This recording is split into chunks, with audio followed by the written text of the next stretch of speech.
Olá, bom dia! Amanhã é dia de exercer a nossa cidadania e eleger os novos prefeitos e vereadores do município que compõem o Rio Grande do Norte. O Diálogo Plural está no ar e vai falar sobre as eleições deste ano, bem como a importância do voto consciente para a escolha daqueles que vão nos representar pelos próximos 4 anos. Para conversar comigo sobre este tema, temos a presença de Andréa Campos, que é diretora-geral do TRE do Rio Grande do Norte, e com o João Maria dos Santos, que é coordenador do Sinteste RN. E a eles agora que eu dou o meu bom dia.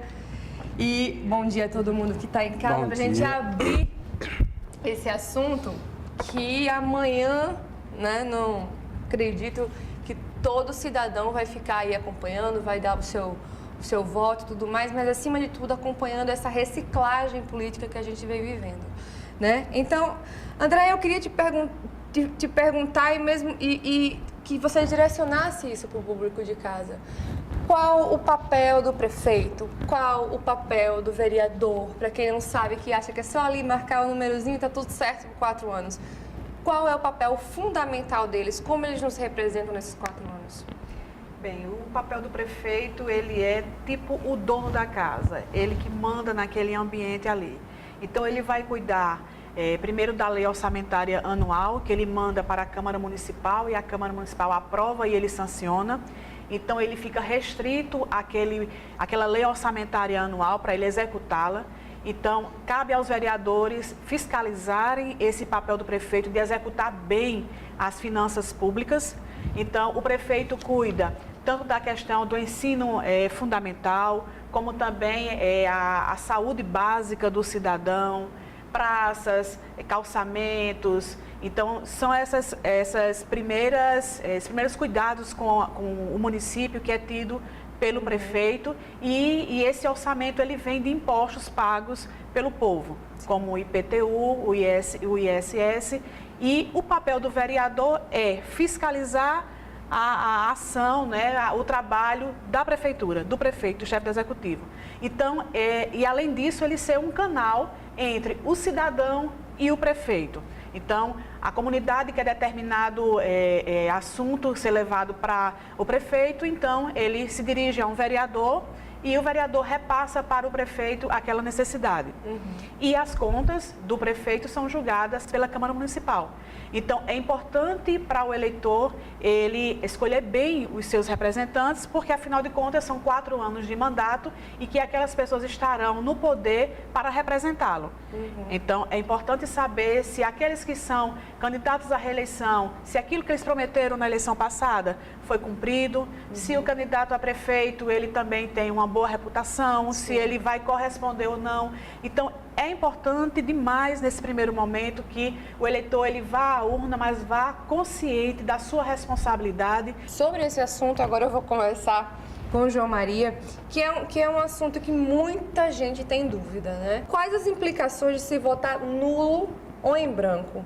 Primeiro, bem mais importante, seria colocar o que de fato é o voto. Primeiro, preciso explicar o seguinte: nós vivemos numa democracia representativa. O que quer dizer isso? Quer dizer que a gente elege representantes que deveriam estar nas câmaras de vereadores, na Assembleia Legislativa, na Câmara Federal, tá certo? Nos representando. Por isso, democracia representativa. Então, o voto nada mais é do que uma procuração com validade de 4 anos, certo? Que você passa para um candidato, um vereador, um deputado, um senador, com o direito, com essa pessoa deveria, em tese, estar lá nessas câmaras para representar você. Ou seja, ele deveria estar lá para fazer a sua vontade. Sim. Foi muito bem colocado pela companheira André aqui. Em segundo plano, quando você anula, se abstém de votar ou não vota em branco, você disse para as outras pessoas: ora, eu não quero me colocar, eu não quero opinar sobre a minha própria vida. Exatamente. Como cobrar depois, né? As pessoas, ó, vocês decidam o que vocês quiserem aí, que eu não estou nem aí, eu não quero saber disso não. Ou seja, vocês se abstêm de decidir a sua vida. Aí depois você fica reclamando, dizendo, não, fulano fez isso, ciclano fez aquilo, não sei o que. Você não opinou, você não estava lá na hora da decisão importante que as pessoas vão exercer seu direito. Eu costumo dizer, eu vou morrer tentando acertar. Pode ser que eu morra e nunca eleja uma pessoa que realmente faça as minhas vontades, o que eu realmente quero que seja feito. Mas, um dia, quem sabe, né? Andréia, e amanhã, dia efetivo, né, dessa campanha, nesse momento que a gente está vivendo no país, o que é que pode e o que é que não pode? Pode carro de som, pode panfletar, pode usar a camisa do candidato, pode falar. Acho que muita gente muita coisa tem mudado, né? Isso. O que é que pode, de fato, amanhã? Amanhã o eleitor ele pode votar com uma camiseta da cor do partido, do candidato dele, isso não há problema algum. O problema que há é a aglomeração de pessoas. Sim. Por exemplo, eu vou com a camisa da cor do partido do meu candidato, você é minha amiga, vai comigo e vão mais outras amigas. Sim. E aí a gente fica na escola conversando, batendo papo, isso fica uma aglomeração de pessoas que é uma propaganda subliminar. Sim. As pessoas que estão vendo sabem que nós votamos em determinado candidato, e isso pressiona as pessoas fulano tem mais gente na rua com aquela camiseta, então vai ganhar. Então, já que eu não tenho assim, uma opção definida, então eu vou para não perder o voto, eu vou votar em fulano. Então, assim, a aglomeração de pessoas é proibido. É proibido a entrega de santinhos, que é a propaganda boca de urna. Ela é crime no dia da eleição. A pessoa pode ser presa até o dia anterior, até hoje, pode entregar os santinhos normalmente, pode haver a carreata, pode haver passeata, carro de som na rua até às 10 horas da noite, sim, mas no dia da eleição é aquele dia de paz, aquele, sim, dia tranquilo, que o eleitor sai de casa para votar e volta para a sua residência, entendeu? Para acompanhar o resultado da eleição. O cidadão, ele pode ficar atento a isso e fazer alguma coisa efetivamente? Pode. Ou tem que procurar um fiscal para não haver problema?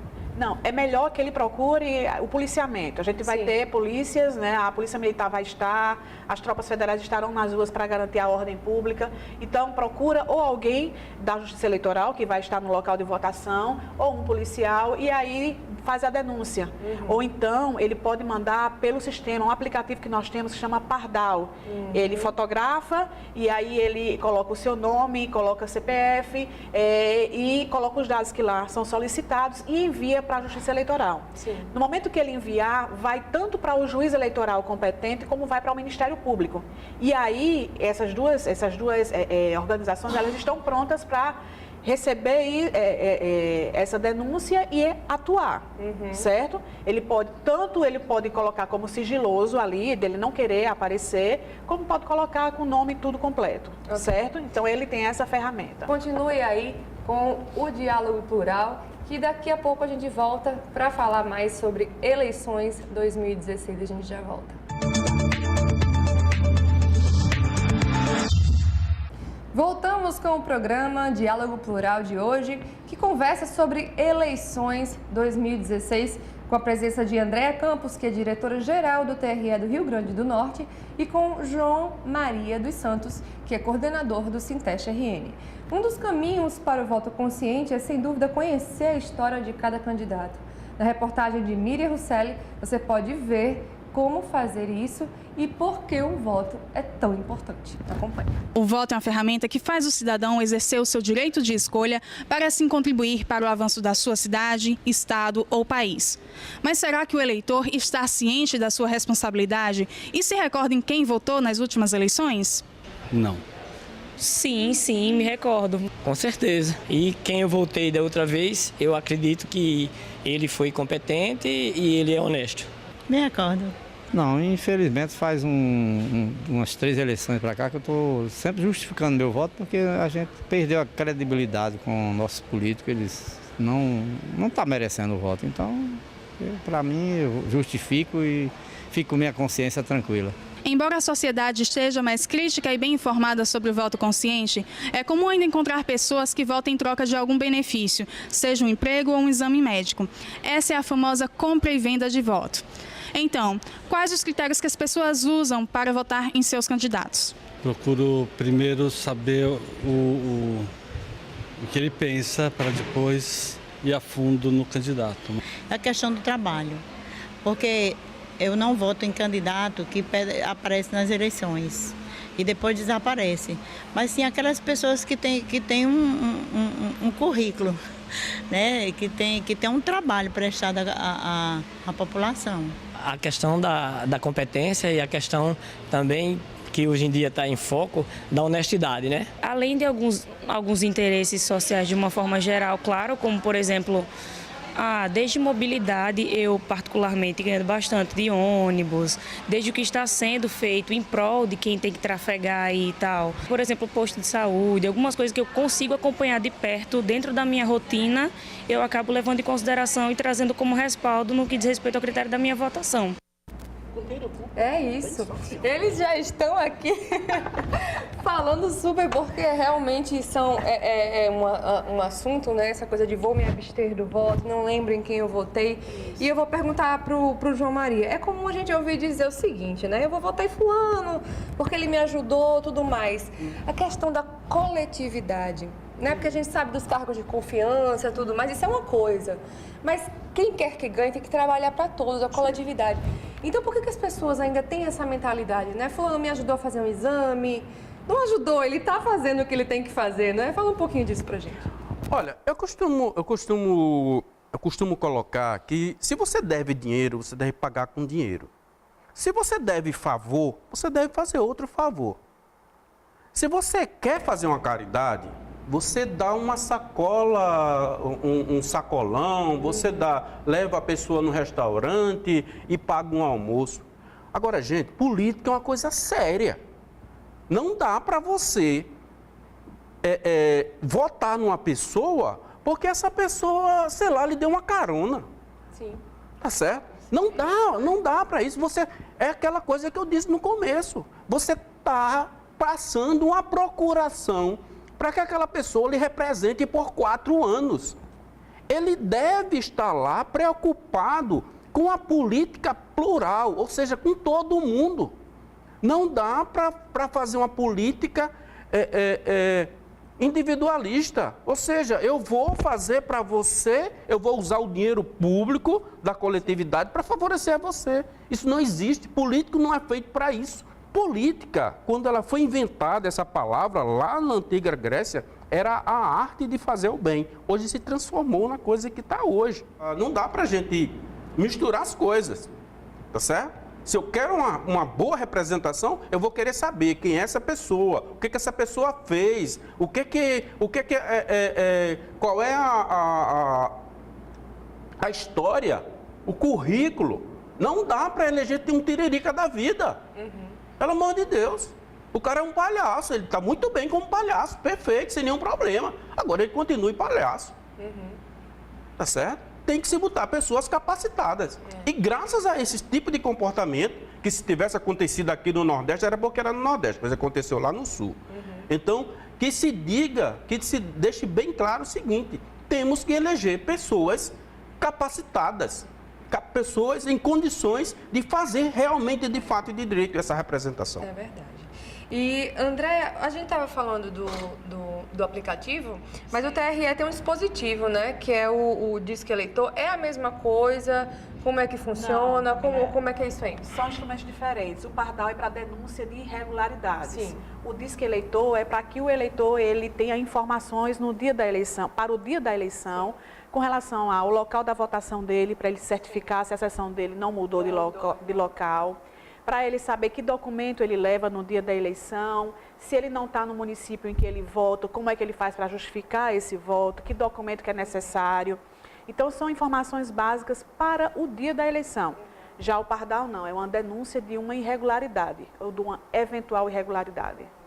E é interessante a gente enfatizar que pode votar sim com a carteira de identidade, né? Sim, pode sim. De repente não tem o título, muitas pessoas ficam preocupadas e às vezes se abstêm de votar porque acham que não pode. Pode sim votar com a carteira de identidade, né? Pode sim, não só a carteira de identidade, como a carteira de trabalho, qualquer documento oficial com fotografia.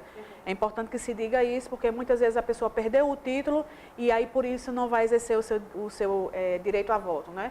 Então é importante que o eleitor ele vá para a sessão eleitoral, mas vá com os documentos para não ter que enfrentar uma outra fila. E a biometria? O que é que a biometria vem para acrescentar, né, de uma forma positiva aí nas nossas eleições? A biometria, ela acrescenta em legitimidade do pleito, ou seja, a pessoa que está votando, ela é realmente eleitora daquela sessão eleitoral. Então, o eleitor ele é reconhecido pela sua digital. E isso dá mais legitimidade ao pleito. Nessa eleição, nós temos mais 19 municípios, né, comparando com a eleição passada, com biometria. Sim. E a pretensão do TRE é que até 2020 a gente conclua todo o recadastramento biométrico do Estado. Entendi. Então, como a gente viu no VT, é interessante que se você não lembra em que você votou há 4 anos, esse ano dá aquela notadinha, né? Deixa ali guardado. E outra coisa, André, que é importante a gente lembrar. Para quem faz concurso público, essas coisas, é importante guardar. Não é aquele comprovantezinho que a gente votou, porque para quem faz concurso público, isso é bem interessante, né? É preciso, né? É preciso, sim. Mas se por algum motivo perdeu isso aí ou extraviou, né? Ele pode requerer uma certidão eleitoral pelo site do tribunal mesmo. Ele requer uma certidão de quitação eleitoral e essa certidão ela vale também para apresentar para órgãos públicos, né? Então para instituições de ensino também. No próximo bloco, a gente continua a falar sobre eleições 2016 e fica aí que daqui a pouco a gente volta.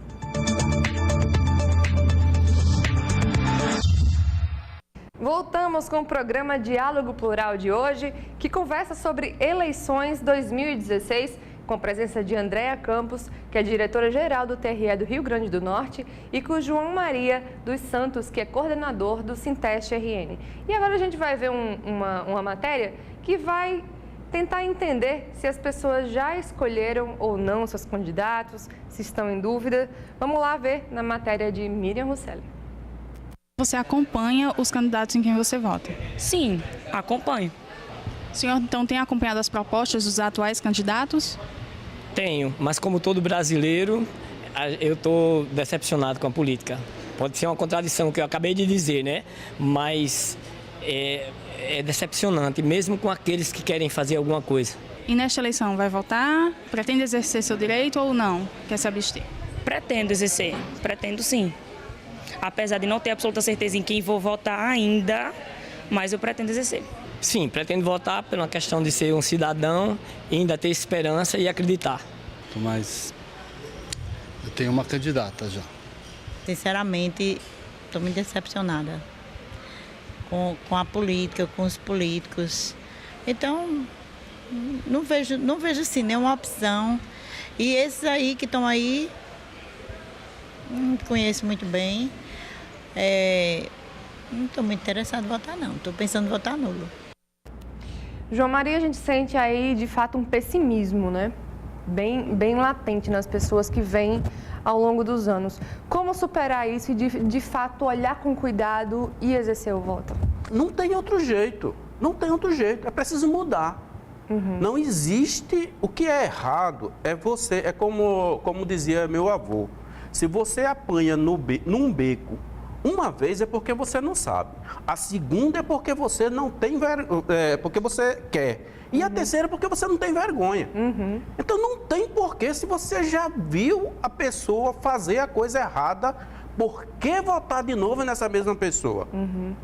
Tá certo? Então, eu gosto de me referir a uma história que aconteceu com um senador norte-americano. O cara não foi nem julgado, o cara não foi... foi só um boato. Que Ted Kennedy teve um problema, parece que estuprou, não sei o que aconteceu com a empregada dele. Sim. Isso foi o suficiente para acabar com a carreira política do cara. Tá certo? Aí aqui, Polícia Federal prende, Supremo Tribunal decreta prisão, faz tudo que tem direito, o cara sai, volta para sua base e se reelege. É isso que é impressionante. Tá certo? Então, isso não pode, gente. É verdade. Não dá para a gente conviver e depois a gente ficar reclamando que os políticos são corruptos. A corrupção começa entre nós. Só existe ladrão porque existe o receptador. Só existe o traficante porque existe quem consuma droga. É verdade. E só existe a corrupção porque existe o corruptor. É verdade. Tá certo? Então, tudo isso é uma questão casada, não tem como ser diferente. Então, para que a gente exija da política, é necessário, primeiro, mudar a nossa conduta. A nossa conduta tem que mudar. Não dá para a gente dizer, eu só voto em fulano de tal, se ele me der tanto, e depois reclamar que está faltando dinheiro para a educação, está faltando dinheiro para a saúde, está faltando dinheiro para a segurança.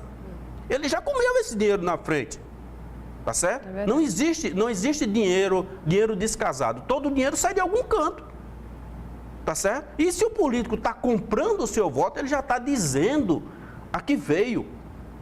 Tá certo? Ele está dizendo que não vai lhe representar. Ele está dizendo que vai representar a pessoa que financiou ele. Porque aquela pessoa que financiou ele é de fato o patrão dele, é quem está pagando para que ele se eleja. E quando chegar lá, essa pessoa que deu dinheiro para que essa pessoa seja eleita, não importa como, se foi lícito ou ilícito, mas a pessoa foi eleita. Se ela foi eleita, quando ela chegar lá, ela vai fazer os interesses daquela empreiteira, daquele patrão, daquele senhor, certo? Daquele saruê. Andréa, e sobre isso, quantos candidatos, em média, não puderam entrar aí na disputa por algum tipo de improbidade, esse tipo de coisa? Camila, na verdade, existem muitos processos ainda sendo julgados nas zonas eleitorais. Infelizmente, é muita coisa, né? Porque assim, o Congresso Nacional, ele reduziu pela metade o período eleitoral. Eram 90 dias, agora são 45 dias. Mas o prazo da lei continuou o mesmo. Então, o juiz ele tem que obedecer à legislação. Então, muitos prazos avançam e, inclusive, alguns processos vão terminar amanhã o prazo. Então, tem muitos processos que ainda vão ser julgados pelos juízes eleitorais. E uma vez julgados, isso pode afetar alguma coisa depois que, de repente, ele foi eleito? Pode sim, pode afetar sim. Todas as urnas eletrônicas elas estão prontas para a eleição que vai acontecer amanhã, certo? Se por algum motivo hoje o tribunal decide diferente do juiz eleitoral, não há como modificar isso na urna eletrônica. Isso vai acontecer quando? Depois da eleição. Então, pode ser que no dia da eleição saia a lista de candidatos eleitos e no dia seguinte ou na semana seguinte... Tudo mude. Tudo mude.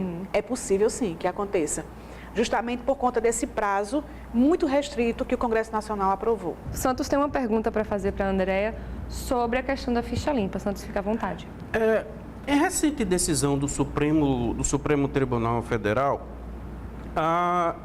ficou estabelecido que as câmaras municipais é quem aprova a prestação de contas de cada prefeitura.